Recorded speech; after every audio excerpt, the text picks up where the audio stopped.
August 22nd, 2026. And we left off on Exodus 26, verse 1. Moreover, you shall make the tabernacle with 10 curtains of fine twined linen and blue and purple and scarlet yarns. You shall make them with cherubim skillfully worked into them. The length of each curtain shall be 28 cubits, and the breadth of each curtain 4 cubits. All the curtains shall be the same size. 5 curtains shall be coupled to one another, and the other 5 curtains shall be coupled to one another. And you shall make loops of blue on the edge of the outermost curtain in the first set. Likewise, you shall make loops on the edge of the outermost curtain in the second set. 50 loops you shall make on the one curtain, and 50 loops you shall make on the edge of the curtain that is in the second set. The loops shall be opposite one another. And you shall make 50 clasps of gold, and couple the curtains one to the other with the clasp, so that the tabernacle may be a single whole. You shall also make curtains of goat's hair for a tent over the tabernacle. 11 curtains shall you make. The length of each curtain shall be 30 cubits, and the breadth of each curtain 4 cubits. The 11 curtains shall be the same size. You shall couple 5 curtains by themselves, and 6 curtains by themselves. And the 6th curtain you shall double over at the front of the tent. You shall make 50 loops on the edge of the curtain that is outermost in one set, and 50 loops on the edge of the curtain that is outermost in the second set.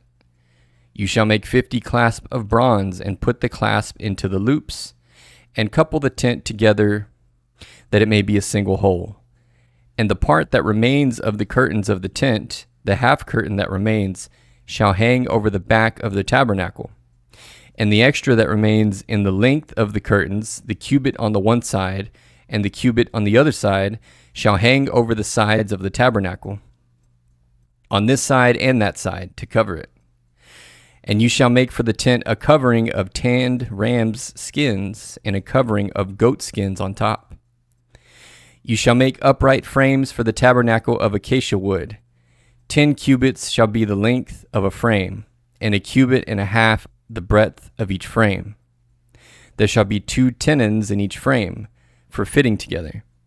So shall you do for all the frames of the tabernacle.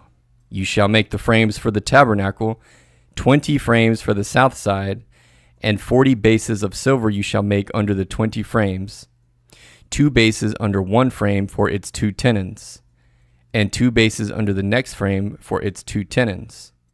And the second side of the tabernacle, on the north side, 20 frames, and their 40 bases of silver, 2 bases under one frame, and 2 bases under the next frame.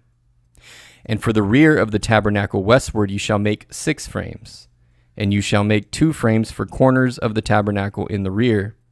Okay, I already see where create an image of the tabernacle that is described in Exodus 26.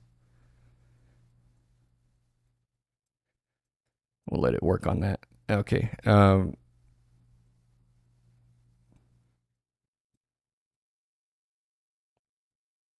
Dang it, where was I? I think it was verse 31. No. 26. You shall make bars of acacia wood, 5 for the frames of the one side of the tabernacle, and 5 bars for the frames of the other side of the tabernacle, and 5 bars for the frames of the side of the tabernacle at the rear westward. The middle bar, halfway up the frames, shall run from end to end. You shall overlay the frames with gold, and shall make their rings of gold for holders for the bars, and you shall overlay the bars with gold. Then you shall erect the tabernacle according to the plan for it that you were shown on the mountain. And you shall make a veil of blue and purple and scarlet yarns and fine twined linen. It shall be made with cherubim skillfully worked into it. And you shall hang it on 4 pillars of acacia overlaid with gold, with hooks of gold on 4 bases of silver. And you shall hang the veil from the clasp, and bring the ark of the testimony in there within the veil. And the veil shall separate for you the holy place from the most holy.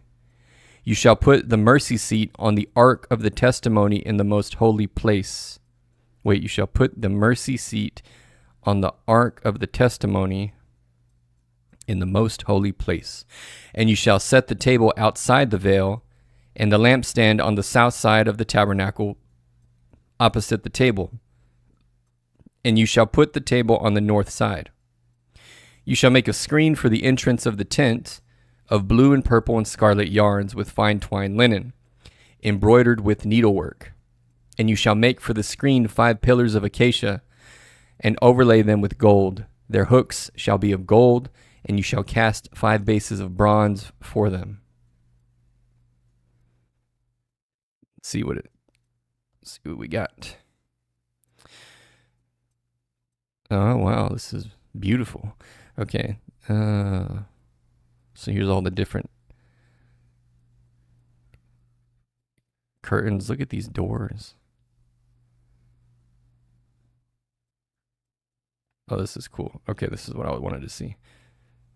So the most holy place, a separated inner section, and then the holy place with the table. And I guess that's the lampstand. The tabernacle was not for human occupancy, but for God's presence among his people. Fascinating.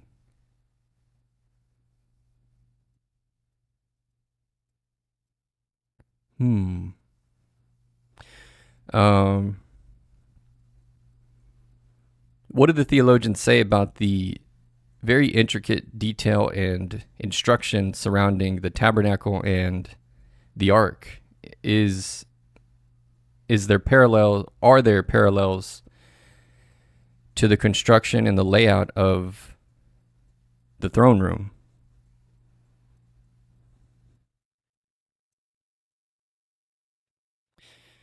Yes, many biblical scholars and theologians argue that the extraordinary detail surrounding the tabernacle and ark is deliberate theological architecture. Exodus is presenting the sanctuary not merely as a portable worship tent, but as a microcosm of creation, a new Eden, and especially relevant to your question, an earthly analog of God's heavenly palace and throne room.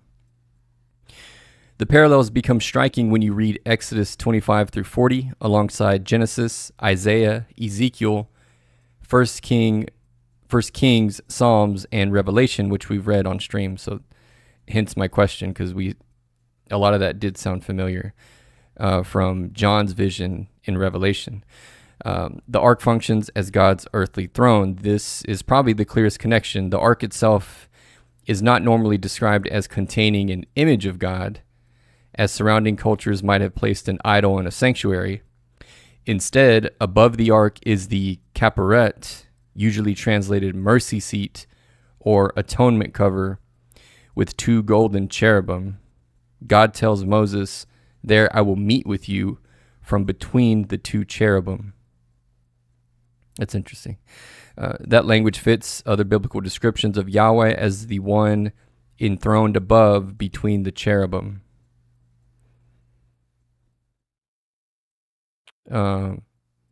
Why the cherubim? And what are the other types of angels? And where do they rank among them?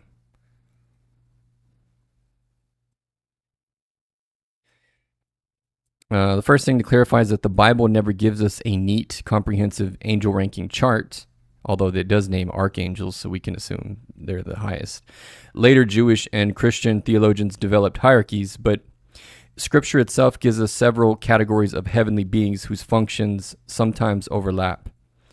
And cherubim are much stranger and more significant than the little winged children of later Western art. So here's some depictions of cherubim, which can be terrifying creatures, at least the way that they're described. Or maybe not terrifying, but certainly abstract for sure. Eyeballs all over. Like in Revelation, it describes the 4 living creatures that are always in God's court. Look at this. Okay. Why cherubim? In Scripture, cherubim consistently appear at the boundary of God's immediate presence and in association with his throne. The pattern begins almost immediately in Eden.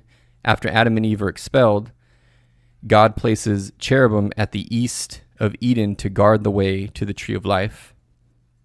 In the tabernacle, 2 golden cherubim overshadow the ark, and cherubim are woven into the curtains and the veil guarding the most holy place.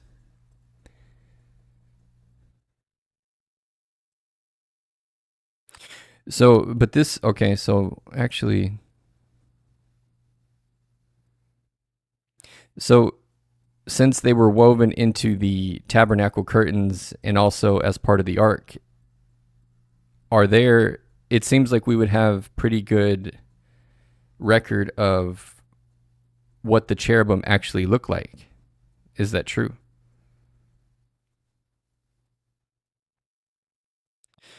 Yes, with an important qualification. We have unusually detailed biblical evidence for cherubim, but not enough to reconstruct their appearance with certainty. In fact, Exodus creates an intriguing tension. It repeatedly commands Israel to depict cherubim. Yeah, exactly. Telling them to weave it into the curtains and make them out of gold. So either God was, supernaturally inspiring them through their work, their hands, or giving them the image in their mind, or it was just common knowledge back then, perhaps. Maybe they had other images. I don't know. Who knows? Yet it never tells the reader exactly what those cherubim look like. Exodus 25 says Bezalel was to make 2 cherubim of hammered gold on the ark's cover, with wings spread upward and overshadowing the Kaparet, the mercy seat, facing one another and looking toward it. Exodus 26 says cherubim were to be skillfully woven into the inner curtains and the veil. So Moses and the craftsmen evidently knew what was intended by cherubim. The text assumes the concept was intelligible to its original audience, but Exodus doesn't give us an anatomical description. Ezekiel gives us the most detailed description. Centuries later, Ezekiel provides dramatically more information. In Ezekiel 1, the prophet sees 4 living creatures, just like in Revelation. In Ezekiel 10:20, he explicitly identifies them. He says, "These were the living creatures that I saw underneath the God of Israel by the Chebar Canal, and I knew that they were cherubim." According to Ezekiel 1 and 10, they possess features including 4 wings, human-like hands beneath their wings, straight legs, feet resembling a calf's hoof, and multiple faces. So Ezekiel 1 describes 4 faces: human, lion, ox, and eagle. Ezekiel 10 has slightly different formulation: cherub, human, lion, and eagle. And they were associated with the spectacular intersecting wheels, the famous wheel within a wheel imagery. One critical correction to popular imagery is worth making: the wheels themselves aren't the cherubim. The wheels accompany the cherubim and form part of Ezekiel's vision of God's mobile throne/chariot. Yeah, so the 4 living creatures that are described in Revelation that we read about are likely also cherubim. But we don't know that for certain. Okay. All right.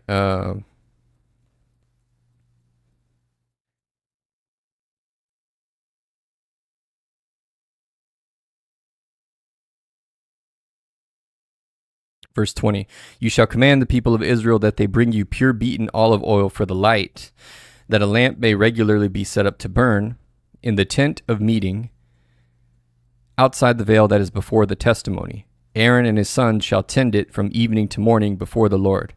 It shall be a statute forever to be observed throughout their generations by the people of Israel." Exodus 28, "Then bring near to you Aaron your brother and his sons with him from among the people of Israel to serve me as priest. Aaron and Aaron's sons, Nadab and Abihu and Eleazar and Ithamar. And you shall make holy garments for Aaron and your brother, for glory and for beauty. You shall speak to all the skillful, whom I have filled with a spirit of skill, that they make Aaron's garments to consecrate him for my priesthood. That they make Aaron's garments to consecrate him for my priesthood. These are the garments that they shall make: a breastpiece, an ephod, ephod, a robe, a coat of checker work, a turban, and a sash. They shall make holy garments for Aaron your brother and his sons to serve me as priest. They shall receive gold, blue and purple and scarlet yarns, and fine twined linen. And they shall make the ephod of gold, of blue and purple and scarlet yarns, and of fine twined linen, skillfully worked. It shall have 2 shoulder pieces attached to its 2 edges, so that it may be joined together. And the skillfully woven band on it shall be made like it, and be of one piece with it, of gold, blue and purple and scarlet yarns, and fine twined linen. You shall take 2 onyx stones, and engrave on them the names of the sons of Israel, 6 of their names on the one stone, and the names of the remaining 6 on the other stone, in the order of their birth. As a jeweler engraves signets, so shall you engrave the 2 stones with the names of the sons of Israel. You shall enclose them in setting of gold filigree, and you shall set the 2 stones on the shoulder pieces of the ephod as stones of remembrance for the sons of Israel. And Aaron shall bear their names before the Lord on his 2 shoulders for remembrance.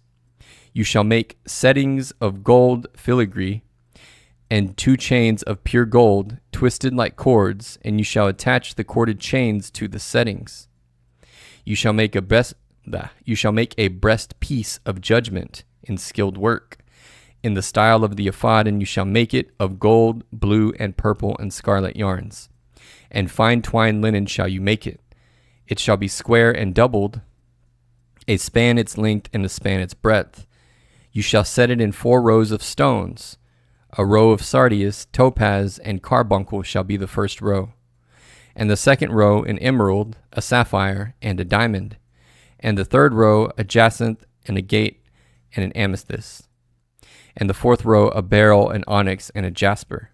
They shall be set in gold filigree. There shall be 12 stones with their names according to the names of the sons of Israel. They shall be like signets, each engraved with its name for the 12 tribes. You shall make for the breastpiece twisted chains like cords of pure gold, and you shall make for the breastpiece 2 rings of gold, and put the 2 rings on the 2 edges of the breastpiece. And you shall put the 2 cords of gold in the 2 rings at the edges of the breastpiece. The 2 ends of the 2 cords you shall attach to the 2 settings of filigree, and so attach it in front to the shoulder pieces of the ephod. You shall make 2 rings of gold, and put them at the 2 ends of the breastpiece, on its inside edge next to the ephod. And you shall make 2 rings of gold, and attach them in front to the lower part of the 2 shoulder pieces of the ephod, at its seam above the skillfully woven band of the ephod. And they shall bind the breastpiece by its rings to the rings of the ephod with the lace of blue, so that it may lie on the skillfully woven band of the ephod, so that the breastpiece shall not come loose from the ephod. So Aaron shall bear the names of the sons of Israel in the breastpiece of judgment on his heart, when he goes into the holy place, to bring them to regular remembrance before the Lord. And in the breastpiece of judgment you shall put the Urim and the Thummim, and they shall be on Aaron's heart, when he goes in before the Lord. Thus Aaron shall bear the judgment of the people of Israel on his heart before the Lord regularly. You shall make the robe of the ephod olive blue. It shall have an opening for the head in the middle of it, with the woven binding around the opening, like the opening in a garment, so that it may not tear. So this is, real quick, I want to ask, why, Exodus 28, whoops. Exodus. Why in Exodus 28 is Aaron selected and his sons to be priest and not Moses?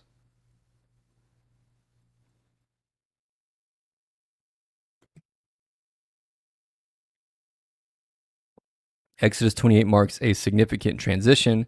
God deliberately appoints Aaron and Aaron's sons to the priesthood rather than Moses. The text itself gives the appointment explicitly, though the broader Pentateuch helps explain why the roles differ. Moses and Aaron have different offices. Moses actually occupies a position, in some respects, higher and more foundational than the Aaronic priesthood. Moses is the covenant mediator. He ascends Sinai, receives God's words, communicates the covenant, oversees construction of the tabernacle, and even consecrates Aaron and his sons. Aaron, meanwhile, becomes the first hereditary high priest, and his sons constitute the priestly line. So is Aaron a son of Levi then?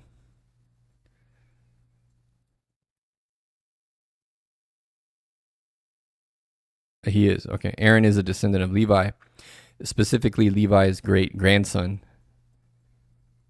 The genealogy is Levi, Kohath, Amram, Aaron, and Moses. Oh, so they're both of the line of Levi. Okay. Oh, well, duh. I mean, they're brothers. All right. Okay, so both Aaron and Moses are Levites. The important distinction is that not every Levite was a priest. God chose Aaron and his male descendants from within the tribe of Levi to constitute the priesthood. Wasn't the priesthood later opened up to any descendant of Levi, though, and not necessarily only Aaron's line?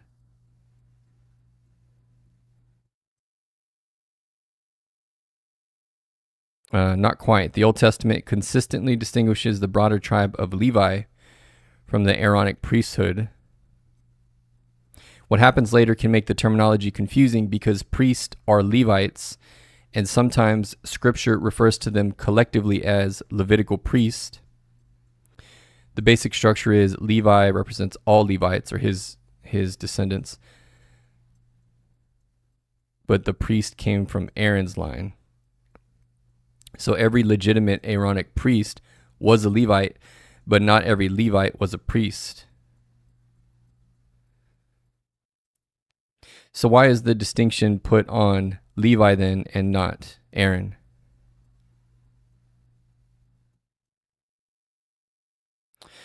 Yes, this gets to an important distinction between tribal election and priestly election. Oh, because Levi was one of the 12. Okay. The Bible puts special status on Levi as a tribe while putting the actual priesthood on Aaron's house within Levi. Okay. Those are two nested choices. God chooses Levi for sanctuary service. After the Exodus, God claims Israel's firstborn because he spared them in Egypt. But in Numbers 3, God makes an important substitution to that covenant. He says, "Behold, I have taken the Levites from among the people of Israel instead of every firstborn." So the entire tribe of Levi is set apart to God in place of Israel's firstborn. That's why Levi as a whole has a special sacred status. Deuteronomy 10:8 summarizes it, saying, "At that time the Lord set apart the tribe of Levi to carry the ark of the covenant of the Lord, to stand before the Lord to minister to him and to bless his name." Thus the category Levite matters even when the person isn't a priest. Okay, so they had other special duties like carrying the ark. Outside of priesthood, Levites still had special duties. Okay, all right, that makes sense. Verse 34, a golden bell and a pomegranate. A golden bell and a pomegranate. Wait, it says it twice. Yeah, a golden bell and a pomegranate. A golden bell and a pomegranate around the hem of the robe. And it shall be on Aaron when he ministers, and its sound shall be heard when he goes into the holy place before the Lord. and when he comes out, so that he does not die. Oh, that's important. You shall make a plate of pure gold and engrave on it, like the engraving of a signet, holy to the Lord. And you shall fasten it on the turban by a cord of blue. It shall be on the front of the turban. It shall be on Aaron's forehead, and Aaron shall bear any guilt from the holy things that the people of Israel consecrate as their holy gifts. It shall regularly be on his forehead, that they may be accepted before the Lord. You shall weave the coat in checker work of fine linen, and you shall make a turban of fine linen, and you shall make a sash embroidered with needlework. For Aaron's sons you shall make coats and sashes and caps. You shall make them for glory and beauty, and you shall put them on Aaron your brother, and on his sons with him, and shall anoint them and ordain them and consecrate them, that they may serve me as priests. You shall make for them linen undergarments to cover their naked flesh. They shall reach from the hips to the thighs, and they shall be on Aaron and on his sons when they go into the tent of meeting, or when they come near to the altar to minister in the holy place, lest they bear guilt and die. That's kind of funny. They better wear underwear or when they go into the Lord, or they will die. This shall be a statute forever for him and for his offspring after him. So that's actually, it's interesting in a way, because there's, well, let me just ask the question. Is this effectively saying that the priest had to wear underwear as a sign of respect, or they would die? I assume underwear was otherwise not common to wear in those days.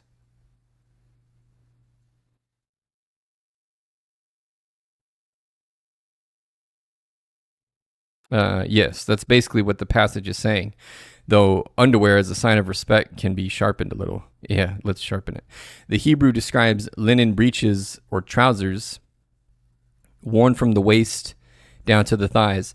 Their stated purpose is explicitly to cover their naked flesh, so they function very much like underwear. The important thing is why this mattered. Nakedness was incompatible with approaching the holy place. In Exodus, the priests are approaching the presence of God in a highly regulated sacred space. Their bodies aren't regarded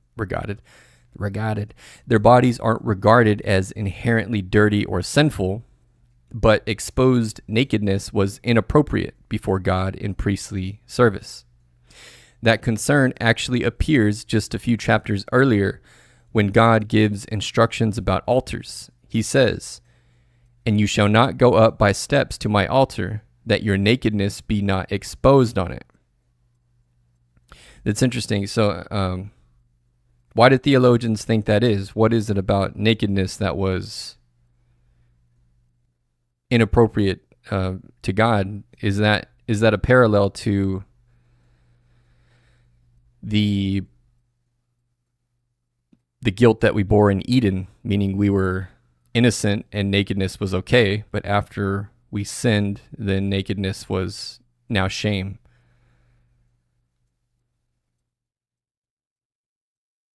Yes. A number of theologians and biblical scholars see exactly that Eden to tabernacle connection, although there are several layers to it, and we should distinguish what Exodus explicitly says from theological inference. The really interesting point is that the Bible does not present nakedness itself as inherently evil. Genesis makes that unusually clear, saying, "And the man and his wife were both naked and were not ashamed," before sin. Then sin happens, and immediately, then the eyes of both were opened, and they knew that they were naked. Genesis 3:7. That sequence is enormously important. So nakedness exists before the fall. Shame about nakedness does not. Something about humanity's relationship to its own nakedness changes when sin enters the picture. Nakedness seems to become a sign of humanity's fallen condition. Before the fall, Adam and Eve can stand completely exposed before one another and before God without shame. There is nothing to conceal. Afterward, their first instinct is covering. Right. Okay. So Yeah, all right. So there's some parallel there, though we're not. Oh my gosh, it's stuck again. Hold on. Okay, were we at the end? That was the end. Okay. Exodus 29. Actually, I think so. That's a good stopping point for tonight because we just hit our 30-minute mark. So we'll pick it up tomorrow on Exodus 29, verse 1. Thanks for tuning in. Don't forget to drop a sub, share it with a friend. God bless you guys, and good night.